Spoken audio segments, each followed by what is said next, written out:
Assalamualaikum warahmatullahi wabarakatuh. Bismillahirrahmanirrahim. Alhamdulillahirabbil alamin. La ilaha illallah wahdahu la syarikalah. Lahul mulku wa lahul hamdu wa huwa ala kulli syai'in qadir. Asyhadu an la ilaha illallah wa asyhadu anna Muhammadan abduhu wa rasuluh. Allahumma shalli ala Muhammad wa ala ali Muhammad kama shallaita ala Ibrahim wa ala ali Ibrahim fil alamina innaka Hamidum Majid. Alhamdulillah, sahabat-sahabat percikan iman, dengan izin Allah Subhanahu wa Ta'ala, di hari Senin seperti biasa kita akan membahas tafsir Al-Hikmah, buku yang saya tulis ya. Dan ini teman-teman sekalian, kita sekarang sudah ada di surat ke-83, surat Al-Mutaffifin, surat ke-83. Kalau yang punya bukunya ini kita sudah masuk ke halaman 323 ya. 323. Nah, rencananya kalau ini sudah tamat ya, kita modelnya mundur. Kita ambil juz ke-29. Ini kan juz 30 ya.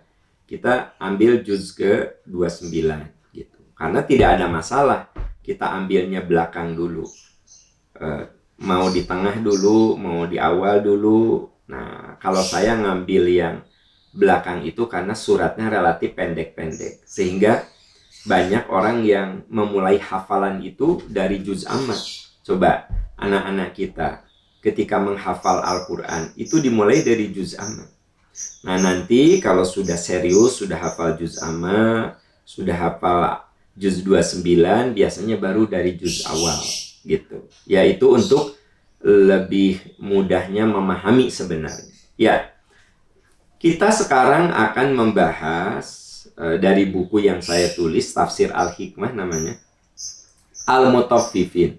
Surat Al-Mutaffifin ini surat ke-83 berjumlah 36 ayat, dan sekarang kita akan memasuki ayat yang ke-15. Beberapa pertemuan sudah dibahas ayat 1 sampai dengan 14. Sahabat yang baru ikut kajian Al-Hikmah pada pagi ini, Anda bisa lihat arsipnya di YouTube saya, dari mulai An-Nas sampai dengan ayat yang kemarin kita bahas, surat Al-Mutaffifin ayat 12 sampai dengan 13. Nah, sekarang kita akan bahas ayat 15 sampai 17 insya Allah ya. Yuk, silakan teman-teman yang belum hafal, Anda boleh buka Qur'annya ya. Di ayat 15 Allah berfirman, a'udzubillahi minasyaitonirrajim, kalla innahum ar-rabbihim yawma idzil lamahjubun. Sekali-kali tidak, sungguh mereka pada hari itu benar-benar terhalang dari melihat Tuhannya. Sahabat-sahabat sekalian, masih ingat ayat sebelumnya? Ayat sebelumnya berbicara tentang catatan orang-orang durhaka. Orang-orang yang durhaka itu akan melihat catatan amalnya terbuka. Mereka kaget karena la yughadiru saghiratan wala kabiratan illa ahsaha wa wajadu ma amilu hadiran. Tidak ada yang terlewat dalam dokumen amalan itu, yang kecil ataupun yang besar. Semua hadir. Mereka kaget. Bagaimana ini? Dokumen ini, film ini lengkap sekali tentang diri saya. Lengkap sekali. Nah, lalu di ayat 12, ini review saja karena memang ada kaitan dengan yang kita bahas. Ternyata orang itu durhaka karena intinya adalah mendustakan hari kebangkitan, mendustakan hari pembalasan. Jadi sumber segala dosa adalah ketika kita tidak percaya kepada hari kebangkitan, tidak percaya kepada hari perhitungan, tidak percaya kepada hari di mana seluruh amal kita akan ditampakkan kecil ataupun besar. Wa ma yukadzibu bihi kullu illa kullu mu'tadin athim. Jadi inti dari perbuatan dosa menurut surat Al-Mutaffifin ini, dan ayat ini sedang berbicara tentang perbuatan curang, salah satu bentuk dosa yang mengakibatkan kerugian orang lain.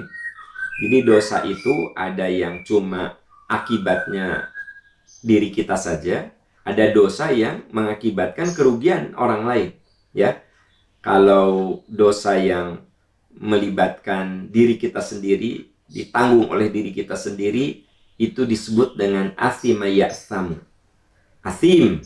Tapi kalau mu'tad itu orang yang berbuat dosa. Masalahnya dosa dia itu akan berakibat buruk kepada orang lain. Seperti curang, itu perbuatan dosa, tapi merugikan orang lain. Korupsi itu perbuatan dosa, tapi merugikan orang lain.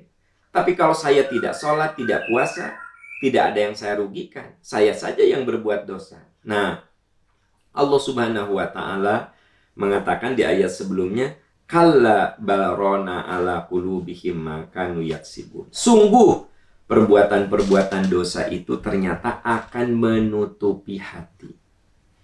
Saya sampaikan bahwa kualitas hati kita itu menentukan perilaku kita. Makanya hati itu imam, komandan, panglima untuk akal dan perilaku kita. Kalau kolbu kita beres, idza sholahat sholahal jasadu kullu. Kalau kolbu kita beres, insya Allah pikiran dan perilaku kita beres.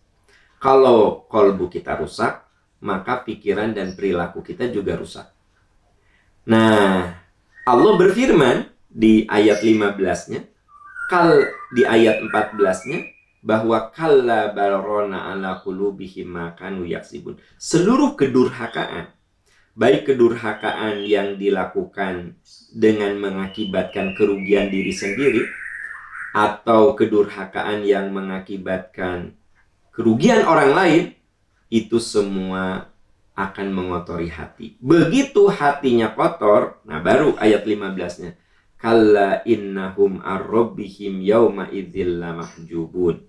Sungguh mereka pada hari itu benar-benar terhalang untuk melihat Tuhannya. Bapak Ibu, tidak ada kenikmatan tertinggi di akhirat kecuali bertemu dengan Allah Subhanahu wa Ta'ala. Itulah kenapa doa kita kepada yang wafat itu doa yang sifatnya memotivasi. Ya, namanya doa pasti baik ya. Doa agar yang bersangkutan kembali kepada Allah. Inna lillah wa inna ilaihi roji'un. Kembali dalam arti semoga dia kembali kepada Tuhan dan bertemu dengan Tuhan. Berarti kan doa yang bagus. Karena kenikmatan tertinggi adalah seorang bertemu dengan Tuhannya. Bapak, Ibu, sahabat-sahabat tercinta, betul surga itu kenikmatan. Tapi ada yang lebih nikmat dari surga, yaitu ridho Allah. Coba Anda lihat dalam surat Al-Bayyinah. Innal ladzina amanu wa amilus solihati ulaika hum khairul bariyah. Sesungguhnya orang-orang yang beriman dan beramal soleh, mereka itulah makhluk terbaik. Siapa makhluk terbaik? Orang yang hidupnya berlandaskan iman dan beramal soleh. Iman, lalu dari iman itu lahir amal soleh. Itulah khairul bariyah, makhluk yang terbaik menurut surat Al-Bayyinah. Kalau kita menjadi makhluk yang terbaik, khairul bariyah, innalladzina amanu wa amilus solihati ulaika hum khairul bariyah jazaohum inda rabbihim jannatu adnin tajri min tahtihal anharu khalidina fiha abada. Kalau kita ini dikategorikan sebagai makhluk yang terbaik, khairul bariyah, maka saudara-saudaraku tercinta, dia akan mendapatkan jazaohum inda rabbihim jannatu adnin. Dia akan mendapatkan surga Aden. Kekal di dalamnya, khalidina fiha, kekal di dalamnya untuk selama-lamanya, abadan, selama-lamanya. Nah, itu kenikmatan. Tapi ada kenikmatan yang lainnya. Radhiyallahu anhum wa radu'an, dzalika liman khasyya rabbah. Allah ridho kepada mereka. Jadi sahabat-sahabat tercinta, kenikmatan tertinggi itu bukan surga, tapi ridho Allah. Dan lebih tinggi lagi adalah di ayat lain dikatakan, dan mereka itu melihat Tuhannya. Nah jadi, atau bertemu dengan Tuhannya. Nah ini kenikmatan tertinggi, semoga kita semua diberi kesempatan oleh Allah untuk berjumpa dengan Allah Subhanahu wa Ta'ala dalam surganya. Karena saya perlu tegaskan bahwa bahagia akhirat itu puncaknya adalah bertemu Allah. Sahabat-sahabat tercinta, kita suka berdoa, Rabbana atina fid dunya hasanah. Ya Allah, beri kami bahagia dunia. Wa fil akhirati hasanah. Beri kami bahagia akhirat. Wa qina adzabannar. Jauhkan ya Allah dari azab. Coba sahabat percikan iman, saya yakin Anda dan saya sering berdoa yang tadi saya bacakan. Al-Baqarah 201, Rabbana atina fid dunya hasanah, itu ada di Al-Baqarah 201. Nah, apa yang dimaksud wa fil akhirati hasanah? Ya Allah, beri kami bahagia akhirat. Nah, bahagia akhirat itu adalah berjumpa dengan Allah Subhanahu wa Ta'ala. Bukan sekedar surga, bukan. Surga jelas, tapi sebenarnya surga ridho Allah dan berjumpa dengan Allah Subhanahu wa Ta'ala. Jadi kalau saya urutkan, kalau saya sistematisasikan, kebahagiaan akhirat itu dimulai dari husnul khotimah. Ini kebahagiaan akhiratnya. Dimulai dari husnul khotimah, yaitu kematian kita yang indah. Kita meninggal dalam keadaan kita sedang dalam keadaan kita ini sedang dalam beribadah kepada Allah, sedang diridhoi Allah. Kita sakit, sabar, tabah. Nah, meninggal.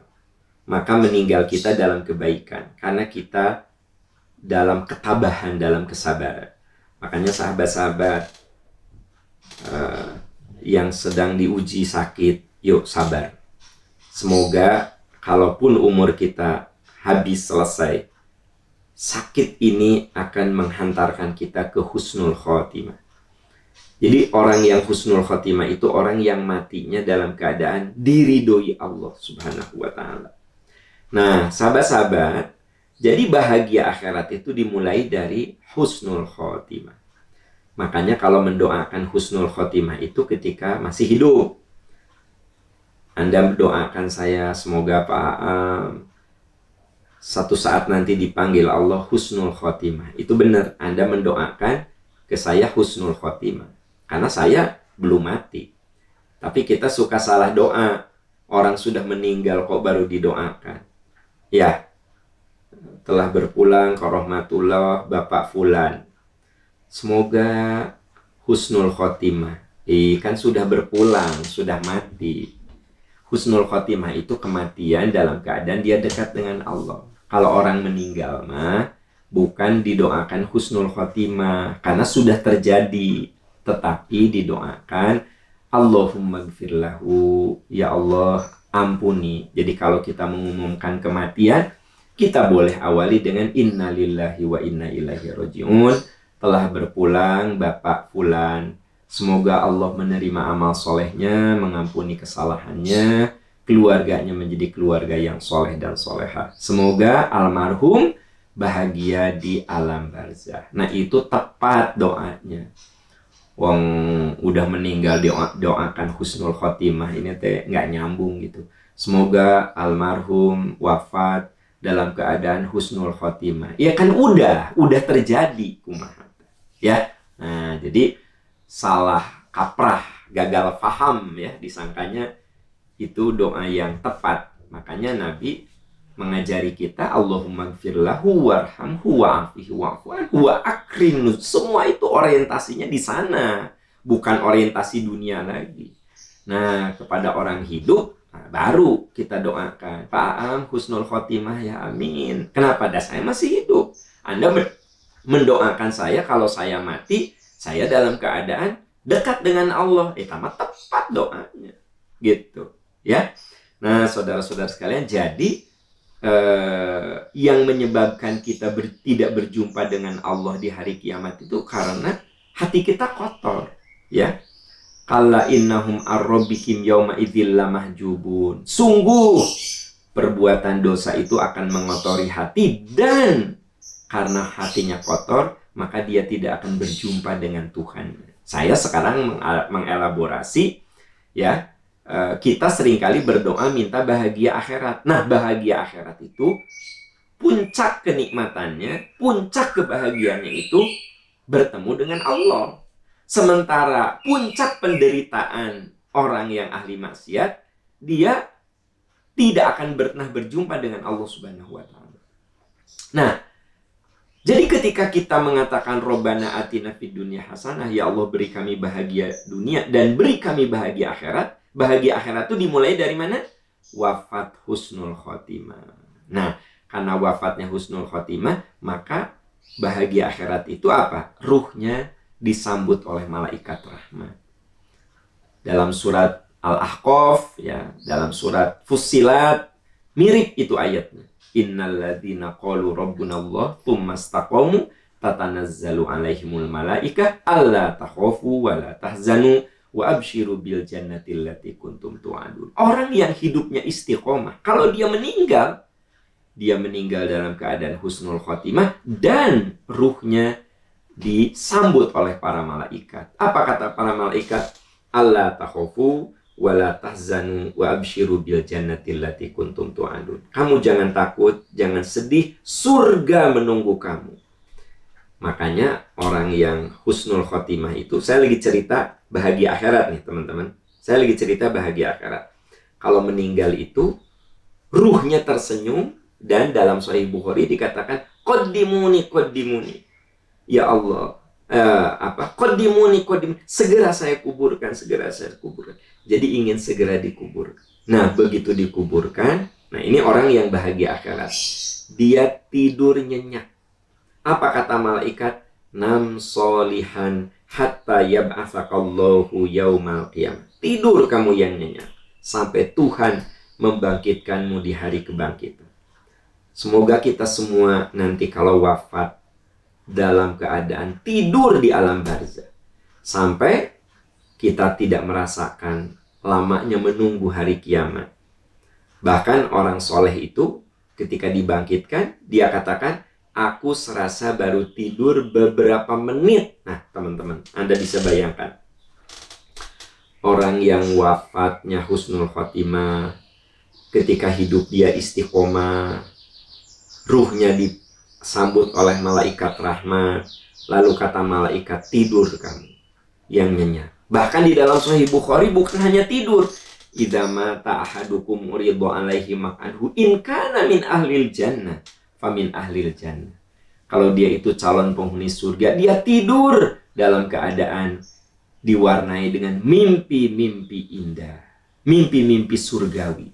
Sahabat tercinta, betapa indahnya kalau kita tidur nyenyak dan kita mimpi-mimpi indah. Nah, mimpi-mimpi surgawi. Katanya orang yang soleh itu meninggalnya husnul khotimah, ruhnya disambut oleh malaikat rahmat, lalu dia tidur di alam barzah dengan mimpi-mimpi yang indah. Saat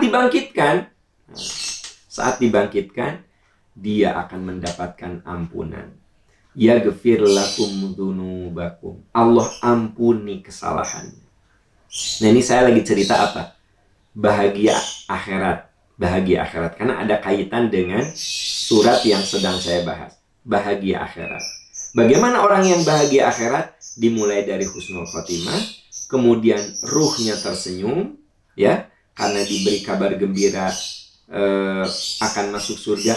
Lalu dia masuk ke alam barzah, dia tidur dalam keadaan lelap, dan di saat tidur lelap dia diberi mimpi-mimpi yang indah.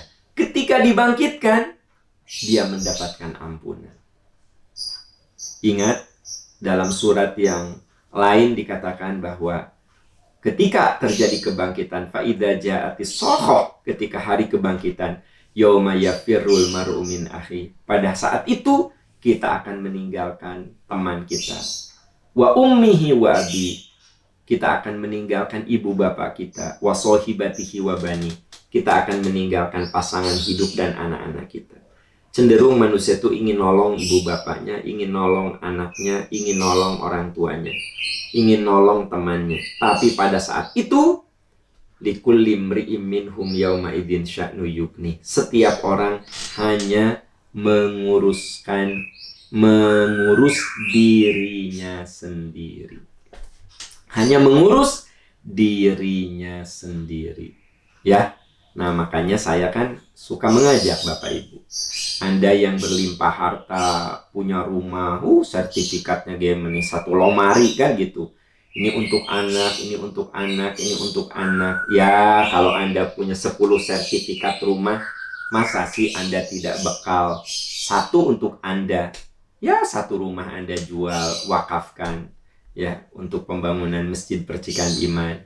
Wakafkan, ya, untuk membela agama Allah. Dari 10 rumah, masa Anda nggak bawa 1? Itu betul, kita kudu meninggalkan warisan terbaik bagi anak cucu kita. Karena meninggalkan warisan itu lebih bagus daripada tidak meninggalkan warisan.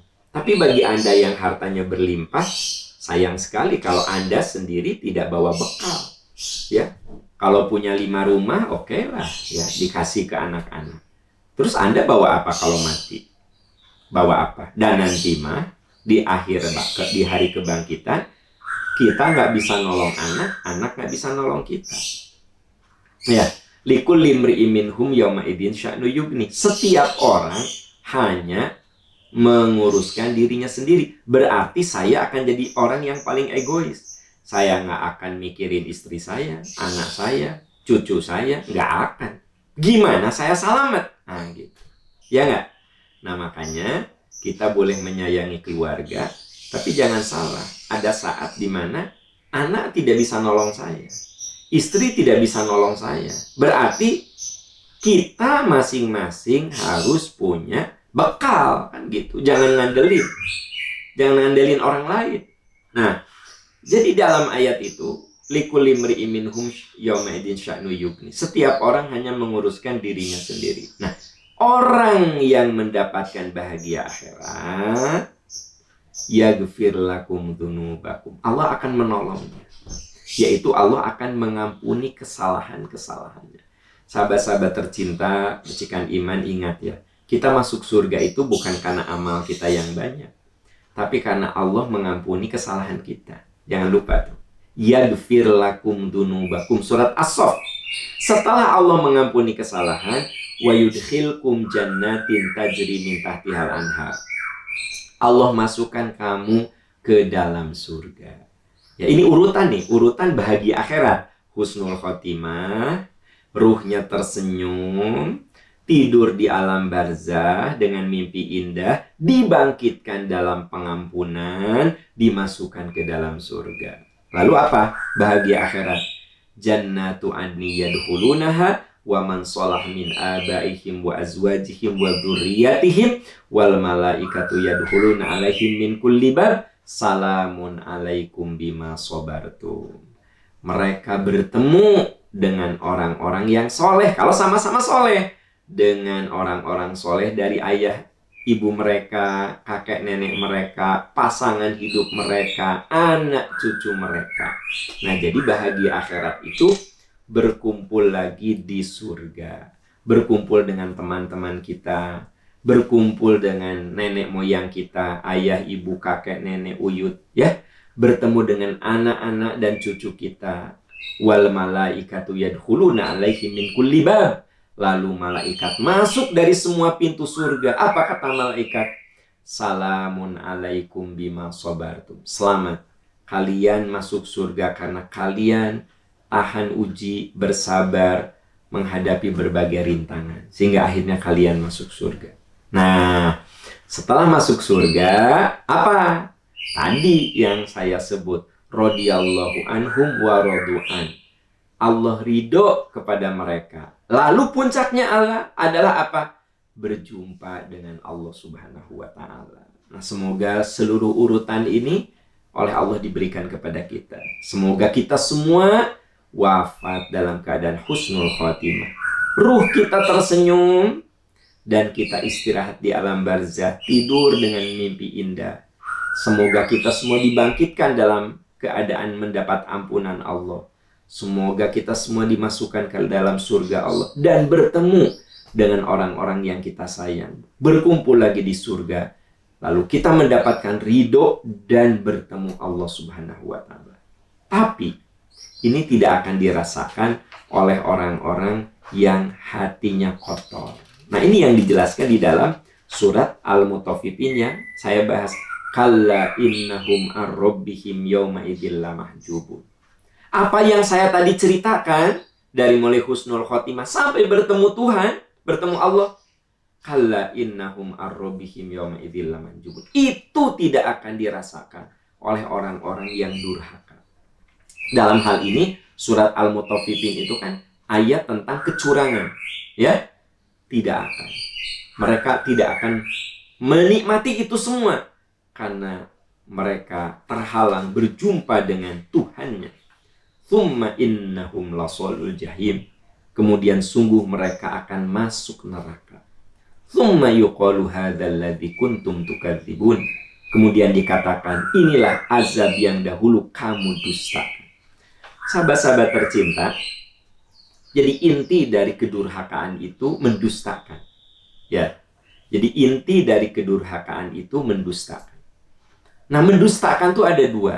Ada yang verbal, ada non-verbal. Kalau saya tidak secara verbal mempermainkan ayat-ayat Allah, secara verbal saya diam. Tapi saya tidak melaksanakannya. Nah, itu artinya melakukan pembangkangan, kedurhakaan, mendustakan, tapi secara non-verbal. Saya beri contoh sederhana. Kata dokter tuh, Pak Am, berhenti merokok ya. Ini saya lihat paru-parunya. Nah, jadi dokter itu memberitahu kepada saya agar saya berhenti merokok. Pola hidup saya harus sehat, ya. Saya seringkali mengubah malam dijadikan siang, siang dijadikan malam. Bukan bekerja sih, yaitu gapleh, ya, nonton yang sebenarnya tidak terlalu penting. Pokoknya gaya hidup saya jelek. Saya nggak pernah olahraga. Saya perokok berat. Saya juga tidurnya tidak jelas, ya kan gitu. Nah, dokter tuh ngasih nasihat ke saya. Saya diam dan saya bilang, iya dok, iya dok, iya dok. Tapi begitu saya keluar dari ruang praktek beliau, saya langsung ambil rokok, ngerokok deh. Nah, itu namanya mendustakan omongan dokter. Mendustakan, jadi mendustakan dengan perbuatan. Nah, kita baca ayat Quran, kita dengar nasihat dari Al-Quran. Kita tidak membantah, ya. Tapi kelakuan kita berseberangan dengan apa yang diceritakan Quran. Quran mengatakan celaka orang yang curang, celaka orang yang mengurangi hak-hak orang lain. Kita tidak membantah, diam aja. Tapi kelakuan kita curang. Nah, itu namanya mendustakan.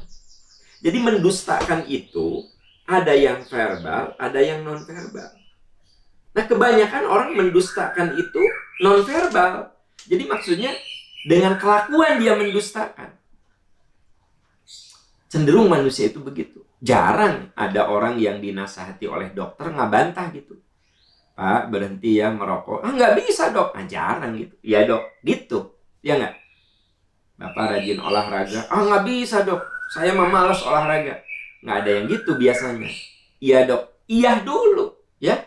Tapi olahraga enggak. Pola hidup nggak bagus. Merokok jalan terus, ya kan? Berarti dia mendustakan apa yang diomongkan oleh dokter. Nah, itu contoh sederhana. Begitu juga dengan ayat-ayat Allah. Kita secara verbal tidak mendustakan. Kita baca, kita dengar. Nah, ini kita dengar nih, ya.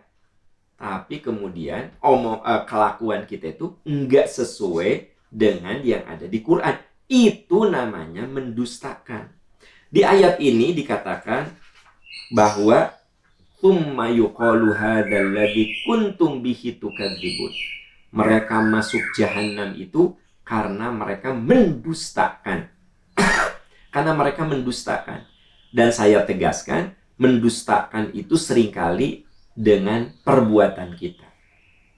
Jadi mendustakan itu dengan perbuatan, dengan kelakuan kita. Bukan dengan omongan kita. Nah, jadi yang harus diwaspadai, sahabat-sahabat tercinta, mari kita berikhtiar, berjuang, saling menasehati, saling menguatkan. Jadi kalau pagi ini saya menyampaikan hal ini, sebenarnya ini nasihat untuk diri saya. Sehingga ketika saya hilaf, namanya manusia, saya lupa, saya lalai, kan gitu. Oh ingat, saya pernah ngomong. Masa kita ngomong, orang yang ngomong itu tidak berbuat? Nah, jadi sebenarnya kita bisa saling mengingatkan, saling menguatkan. Menurut surat Al-Mutaffifin ayat 15-17 ini, akibat dari perbuatan-perbuatan dosa yang kita lakukan, maka perbuatan dosa itu akan menutupi hati, ya, dan hati kita kotor, hati kita tertutup, sehingga kita kalau berbuat dosa itu udah nggak merasa bersalah lagi. Kalau kita berbuat durhaka juga tidak merasa berdosa lagi. Nah, kalau sudah begitu, na'udzubillah.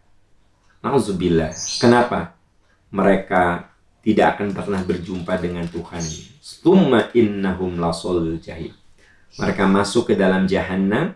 Kenapa? Tsumma yuqalu hadzal ladzi kuntum bihi tukadzibun. Ini terjadi karena inti masalahnya kita mendustakan. Kamu wahai manusia mendustakan, baik dengan omongan atau perbuatan, baik secara verbal ataupun non-verbal. Tapi sejujurnya boleh jadi kita banyak melakukan pembangkangan secara non-verbal.